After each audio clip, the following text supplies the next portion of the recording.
Hello, my name is Barbara Ellis. I'm the Online Accessibility Specialist here at the University of Houston Clear Lake. I'd like to welcome you today. Since our inception in 1974, online accessibility has become a priority to higher education. Why is online accessibility so important, you ask? Well, it's a priority for the university because we are committed to the fundamental principle of equity and accessibility for all our students.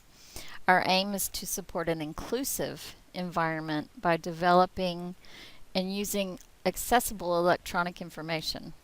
Secondly, because it's the law. There have been a number of laws that have been passed over the last 20 to 30 years that prohibit discrimination and ensure the equal opportunity for all persons with disabilities. Also, as we have gone into our downward expansion since the fall of 14, we have an increase of students with disabilities. Currently, accessibility is funded from two sources, which are both overseen by the Disability Services Office. The first source is funded annually and provides for all student accommodations institution-wide. The second is for the Accessibility Support Team, which was a one-time source funding to aid in the promotion of accessibility. In 2014, UHCL established the Electronic Information Resources Committee, or EIR. The sole purpose of this committee is to promote accessibility through all electronic information and services. The EIR committee has participants serving on it from all branches of the university, including faculty, staff, and administration. One of the primary roles of the EIR committee is to create buy-in from all of the different stakeholders.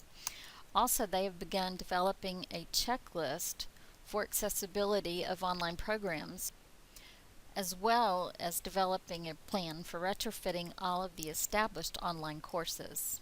The next two slides are simply cross-sections of the EIR committee's implementation plan. It just gives an idea of what happens each semester as far as research, improving the access to electronic learning, increasing awareness about accessibility, and the strategic planning and budget. As you can see, each semester is broken down into 4 separate topics: improving access to e-learning, increasing awareness about accessibility, strategic planning and budget, and procurement. Also, it shows who is in charge of each of those areas, and then as well the status, whether it's ongoing, pending, or completed. At this time, accessibility here at UHCL is promoted primarily by 3 groups: Disability Services, Office of Online Programs, and University Computing and Telecommunications. Disability Services is generally the first line of action for the student with disabilities.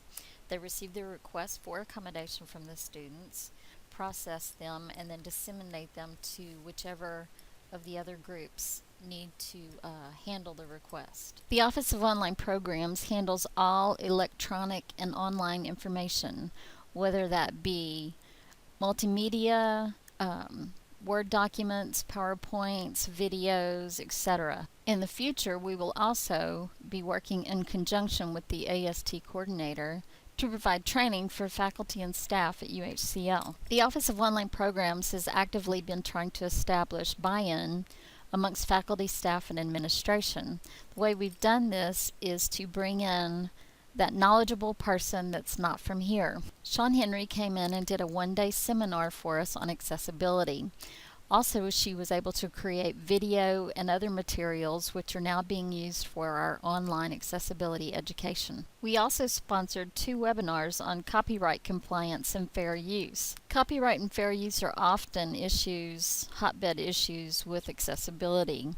It's often difficult to find videos that you can transcribe that are of good quality, and it's often difficult to find them in a timely fashion. So the slippery slope between accessibility and copyright compliance is often present. UCT is responsible for assisting faculty with Blackboard, which is UHCL's learning management system. They work with instructors upon request to translate face-to-face instruction into accessible online courses. They also are responsible for uploading all video and audio files once they are made accessible. And you keep hearing about the accessibility checklist. Well, I'm sure you're interested in how it was created. First, I started with a list of colleges via Google and compared 10 to 15 different colleges and universities' accessibility checklists. Then I took WCAG 2.0 AA, which is the standard that we will soon be governed by. Lastly, I compared all of that to Section 508 of the Rehabilitation Act.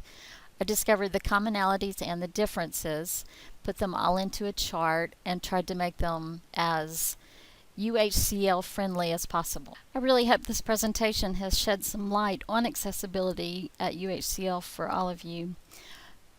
I hope that in the future you will be willing to ask questions and be open to learning more and making UHCL accessible. If you need any further information or have any questions that I could help you with, please feel free to email me or give me a call at the information listed on the slide. Thank you.